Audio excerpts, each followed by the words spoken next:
بسم الله الرحمن الرحيم السلام عليكم ورحمة الله تعالى وبركاته وعنا ونكسن دمانتي ميل والبو الدنيا كا جوجتان waxaad ku soo dhawaataan barnaamijka dunida iyo haatan qodobada ku daawad doontaan waxa kamid ah dawladda wadanka Iran oo daldalaad ku fulisay mid kamid ah saraakiisha salsare ee ka tirsan dawladda wadanka Mareykanka ama laamaha amaanka wadankaasi sarkaalkaasi muxuu yahay barnaamijka ku daawad doontaan hadii alla ka dhigo Israa'iil iyo wadanka Shiinaha oo ay ka dhaxtafan tahay maxay isku hayaan maxay sababtu tahay muranka iyo xiisada u dhaxaysa Israa'iil iyo dawladda wadanka Shiinaha barnaamijka ku daawad doontaan hadii alla ka dhigo hadii dalabkii dawladda wadanka Iran uu Donald Trump diiday kii Trumpna ay Iran diiday xaalka muxuu yahay labada dalse maxay isku hayaan barnaamijka ku daawad doontaan hadii alla ka dhigo wadamada Carbeed ama dalalka Khaliijka oo garan la meel allaale meel ay hubka soo iibsadaan sababtu maxay tahay qof lacag haysta waayin kara meel uu hubka iibsado shaka cajiib ah ayaan barnaamij idinku haya hadii alla ka dhigo waxa kale barnaamijka ku daawad doontaan hadii alla ka dhigo dawladda wadanka Iran oo mar kale hub iyo qalab istiraatiijiyadeed oo cajiib ah oo Mareykanka iyo Israa'iil ay ka argagaxeen soo dhoobtay gacanka Hormuz muxuu yahay qalabkaasi barnaamijka ku daawad doontaan hadii alla ka dhigo aad ma santina soo dhawaad hadii ay tamarkii kugu horeysay fadlan oo kanaalkeena soo boqoto subscribe si la wadaag saaxiibada muuqaalka aragtidaada ka dhiibe gobaatiina soo dhawaad waxaag aan ku hormarnay dawladda wadanka Iran ayaa markii ugu horeysay sarkaal sare oo ka tirsan laamaha amaanka dawladda wadanka Mareykanka gaar ahaan hay'adda la yiraahdo CIA-da Mareykanka daldalaad ku fulisay ninkan oo Iran la yiraahdo oo 29 sano jir ah ayaa dawladda wadanka Iran maanta la daldalay waliba inta kelima ah sawirkiisana baraha bulshada ayay dawladda wadanka Iran ku soo fasaxday waa 29 sano jir aad u qurux badan oo ay heebadi ka muuqato laakiin jaajuus weligii caaqib ma leh wuxuu lacag uu ku qaataaba duminta iyo kharaabida iyo marka bahadilka iyo jabinta dalka Iran laakiin isaguna macnaha ay leedahay jawaasiista abaalmarintooda ayuu dhadhamiyay inta geed kor loo tuuray ayaa xarig dhuunta looga xiray marka maanta ayaa la daldalay inta badan marka waxa la leeyahay maxay dawladda wadanka Iran ninkan marxaladan hadda la joogo u daldashay waxay sheegtay Iran anugan inkastoo uu dalka Iran u dhashay laakiin uu waa sarkaal sare oo u dhashay marka u shaqeynayay mukhaabaraadka dawladda wadanka Mareykanka iyo xitaa hay'adda sirdoonka ee maamulka gumeysaha ama shuftada ah ee Mossad la yiraahdo marka waxay ku leedahay marka askariga marka wuxuu ahaa anugan labada hay'adoodba wuxuu ahaa nin mashruucista ah oo galgal badan leh oo dana badan oo Israa'iil iyo Mareykanka ay ku leeyihiin ka fuliyay gudaha wadanka Iran ayuu ahaa laakiin wixii hadda ka dambeeyay dhagirtiisa iyo makrigiisa shacabka wadanka Iran waa ka nasan doonaan hadii Ilaahay raali ka noqdo raali waaba ka noqday waa la daldalay dunida waa la dhaafiyay arinta marka waxa la leeyahay Donald Trump ayaa si weyn uga carooday maxaa yeelay waxabaha Donald Trump uu codsanayay waxa kamid ah sida la leeyahay inaan la daldalin mukhaabaraad iyo saraakiil badan oo hay'adaha mukhaabaraadka ee Israa'iil iyo FBI ama CIA-da dawladda wadanka Mareykanka la shaqeynayay oo ay Iran gacanta ku dhigtay kuwaas oo xataa ay qorsheynayeen in Iran laga gorgortamo Iran bay u dhasheen dabcan qaarkood wadamo kale u dhasheen laakiin ugu dambeyntii ay ogolaadaan in markaas loo soo gudbiyo oo Iran wax iyadana danteeda ay ku bedelato laakiin Iran waxa la leeyahay wax Allah wax jawaasiis ahaa oo muddadii dagaalka soconay waliba ninkan maanta la daldalay wuxuu u muuqdaa maalintii nin lagu tuhmayo inuu shirqoolay hadii laba ku rooyahay Ali Larajani wuxuu aad ugu eg yahay nin intaan Ali Larajani la dilin ka hor maalin mid kamid ah saraakiisha mukhaabaraadka ee maamulka gumeystaha Israa'iil sawirkiisu baraha bulshada soo dhigay uu yiri ninkaas dhawaan ayuu ka soo laabtay buu yiri marka Iran oo haddana wuxuu joogaa Tel Aviv marka alaayta xaal waa sawirka ay leekaaday laakiin ninkaas inuu sunaana dhici karta nin sadarjidiisa oo aad u sareysay weeye waana nin ay sugan ugu kulaadeen hay'adaha mukhaabaraadka dawladda wadanka Mareykanka iyo Israa'iil inta oo kalimaha ninkan waxa kale oo ahaaba la leeyahay ninka isku qarribe ama xarig iyo xirxiradii hadii laba ku roon yahay goobaha waxa laga fulinaya iyo ilaalinta madaxda iyo adiga sarkaal muhiim ah ayuu ahaa Iran marka in sawirkiisu ay banaanka keento ujeed ay ka leedahay oo jawaasiistii oo dhan ayaan sidaan u galnay nin walba marka ninkan yaqiinay ama ay is arkeen ama xog la ahaa ama ninkan isgaranayeen waa lagu daba socdaa ogaa weeye macna marka ninka aan daldalay waa sarkaalka noocaasi ahaa oo adiga kula shaqeyn jiray oo idin la shaqeyn jiray cid walba sarkaalkan uu maalin salaamay waa la soconaa qaarna gacantan ku dhignay qaarna waa hayna marka muhiimadu waxay tahay marka in argagax lagu furo jawaasiista markaas gudaha wadanka Iran joogto inay ka cararaan marka qodobkaasna halka ayuu maray waxaag qodobka labaad marka maamulka gumeystaha Israa'iil dabcan ra'iisul wasaaraha maamulka xoogaga shuftada ah ee Netanyahu ayaa waxa uu waraysay 16 minute la yiraahdo ama 60 daqiiqo CBS News na ka baxa CBS waa television Mareykanka laga leeyahay ayaa waraysi dheer oo 60 daqiiqo waa saacad waraysigu marka ayaa la yeeshay waraysigiisa marka inna waa la gudbiyay inna waa kiskis baa loo soo siideynaya waxa markii la leeyahay wuxuu leeyahay wuxuu yiri waxabaha waxa aad u weeraray dawladda wadanka Shiinaha wuxuu leeyahay kama yeelin ayuu leeyahay dawladda wadanka Shiinaha in ay intay soo saarto yani gentaala iyo xirfad iyo laser iyo teknolojiyada dawladda wadanka Shiinaha ay leedahay in lagu la dagaalamo shacabka Israa'iil ma aqbalayno sidaas daraadeed dawladda wadanka Shiinaha waxaan kula talinaynaa guud ahaanba in ay joojiso barnaamijka gantaalada iyo horumarinta ay dawladda wadanka Iran xiriir la leedahay marka Shiinuhu hadda ka hor dhamaadka 2025 waxaan xasuusanayaa mar militariga wadanka Masar iyo Shiinaha ciidankood ayaa dawladdu waxay ka sameeyeen dhulkan Sinai la yiraahdo markaas Israa'iil waxay isku dayday mid kamid ah diyaaradaha dagaalka oo dawladda wadanka Shiinaha ay leedahay in teknolojiyadeeda ay weerarto tashuush ku furto markii ay ku furtay mar labaad inta la dulgeeyay waxa lagu yiri waa aragnay waxa diyaaradan ku sameeynaysan anigu waxaad moodaysan carabti aad qushqaashta ah waxa doonad ku sameeynaysan mar dambe hadii teknolojiyada diyaaradan ay soo weerartaan hadii diyaaradda toosba Israa'iil u soo aadaysa qorshaha ku darsadaa la yiri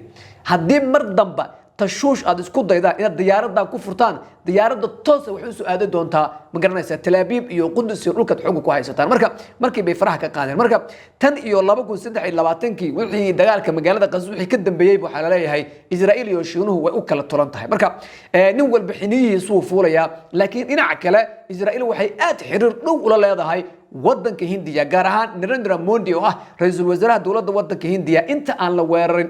Iran ka hor 5 maalmood ilaa 6 maalmood garan maayo ayuu wuxuu booqday dhulka xoog lagu haysto marka waxa jirto wadamo Israa'iil caabudo sida Hindiya iyo wadankan Argentina la yiraahdo iyo Argentina yani ma malayn kartid sida ay caabudaan Jarmalka isaguna lamid ah inkastoo hadda yani dib u eegasho ama dib u gurasho badan oo Jarmalku u wado marka على أي حال مرك إيران مرك هوش هذا هالكاس مريسا وحنا لا مرك دولة وضن كشونا كمان جوابين ومن الجواب يستبد ده ما أديكو أديك يو مريكان يو أديك يحريرك قلوينك قال للذين أنكو ما فرق الشنينه مرك ما أديك وحن أنك يو إيران وحن أساسين إنه ما أديك كهجلي بس أديك على قالة الشنيا بس عد ولا عد الله عد أديك كل درجة الدنيا لما والله لا مش شقيست كرميها وحاسكي لو بالك ورجانوه سيدو بنام بجانو واحد جرت وحبا قارن كجواب لكن نتنياهو وأوهن جبيه وحيرب هدي كجوكسون ويان gantaalada iyo farsamada dhinaca teknolojiyada ah ee ay Iran siinayaan way eedi doonaan garan mayno waxay ku sameeyay doonta Israa'iil dawladda wadanka Shiinaha laakiin daawada dunida teknolojiyad iyo basaasnimo iyo jawaasiisa la isaga dhigay marka waa nin xinayihiisa iyo xirfadiisa iyo cid walba in teknolojiyada meel laga gaaray way laakiin Iran iyo Mareykanka iyo reer galbeedka oo kontanka shanaad soo dhaafay teknolojiyada loo daba fadhiyay hadda banaanka aad la yiri bal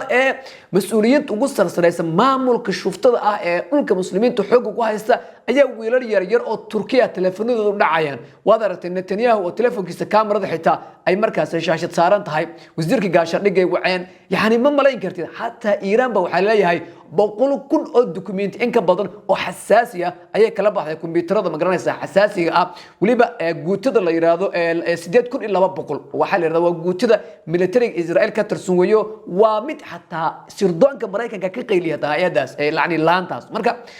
waxa ma jirtaa la leeyahay hadda yani Iran muqaabaraadkeeda iyo Kuuriyada waqooyi iyo China iyo Ruush raga hadda teknolojiyad iyo burcadnimo iyo wax la dhaca iyaga gacanta ku haya deerta Turkigana soo labay marka waayay reer galbeedka iyo Mareykanka iyo Israa'iil loo sujuudi jiray ayaamahaas waa dhamaadeen wa tilka ayyaamu nudaawiluha bayna an-naas wahagaag qodobka kale aan galina wuxuu yahay madaxweyne Donald Trump wuxuu si cad u diiday dalabka ay dawladda wadanka Iran soo gudbisay Iran waxay si cad u diiday dalabka ay soo gudbisay dawladda wadanka Mareykanka famal xal dalika marka xal muxuu yahay marka Trump wuxuu leeyahay Iran ma filin kan yani waliba qodobada ay Iran yani hadda dirtay oo jawaab ahaan u dirtay waxay noqdeen baa la leeyahay waxay dawladda wadanka Mareykanka ka argagaxday qodob kan kale waa ka daryahay Trump qodobkan buu akhriyaa waa naxa kaasu akhriyaa waa naxa kaasu akhriyaa waa naxa لا يمكن وحانوسدي يعني waxay soo qortay cunaqabatayntiina la ka qaado arrinta nuclearka muddo dheer inaanu ka wada hadalno hormusin dhulka Iiraan ay ka mid tahay lacagtii 20 milyan ahayd alaa markaba in laga qaadayo inaadan gentaaladayda ka hadli karin adiga Israa'iil inaadan shughul isku lahayn Iiraan cunaqabataynta dhan laga qaado heshiiska aan la galayso inuu noqdo mid caalami ah oo dalalka caalamka iyo Ruushka iyo Shiinuhu ay damaanad ka noqonayaan يعني وحي جرمالك يو جابان يو تركيا أفرتن إشانتي دقاك اللوات الدنيا اللي قلت سميي سي عجيب هاي أقر قرطة إيران ترى مركب قضب كستو أخي وحالي ماذا حق الله لي مركب هذا ولا كلامسيه مركب ترى من حملي وروحها واحد قاضن كرماها إيران اسمه بدي بيسوي لي وأضغط يوم محاجر مركب مثلا مركب سيد التلفزيون العربية ورينيو وحيسكو ديارنا يان مركب مريكان كيو إسرائيل وحيسكو ديارنا يان ويرنا عقولك أول لو قاضو جمهورية إسلامية إيران نتنياهو نما قرين وارين داس واحد كل شيء ورئيسي وسي بي اس نيوز أيو كل شيء وحيري حدان عندما أمريكان طولك قالني وحلي هاي إيران وحبلا ما قبا كرو دقالكم ما دمان وأنا وسيس عنيا أيو كهن جبيان مركب نتنياهو إترام وحلي هاي waxaa qorshaha ugu jira barnaamijyada kamid ah dhawaan wadada la wadaagay maalin kormiya garan maayo ugu dambeyntii inay rabaan hub nuclear inay isticmaalaan maxay yeelay Iiraan si kasta waa la yeelay hormus waa la isku dayay waa la garaacay meel walba laga maray waa soo taagan tahay hadii dawladda wadanka Mareykanka iyo maamulka shuftada ay hal gacan taagaan Iiraan 8 ama 7 gacmood bay taagaysaa waxay sameeyaan wax ka daran bay sameynaysaa marka waxa la leeyahay hal aan nuclear ahayn meesha ma basaalaba ma biyaalaba hadii ciidan lugta ah ee lagu gala Iiraan waxa dhici doona sida la leeyahay waxa la yiraahdo la tubqi wala tadar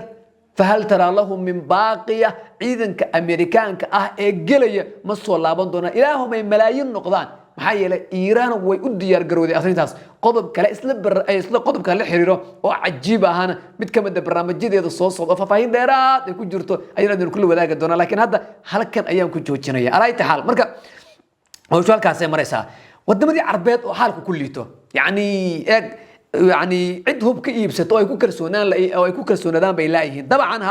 iyagu day lacag bay haysan oo cid walba hub bay ka iibsanaysaa laakiin waxa la leeyahay cid allaale cidiis arkaan waxay ka iibsanaysaa wax aan hubna lagu sheegin oo rafaad ah oo silicsan oo imtixaan oo macna badan lahayn ayaa laga iibinaya ayaa la leeyahay tusaale ahaan dawladda wadanka Mareykanka qashbay ka iibinaysaa Ruushka qashbay ka iibinaya cid allaale cidii ay hub rabaan inay ka iibsadaan waxa la leeyahay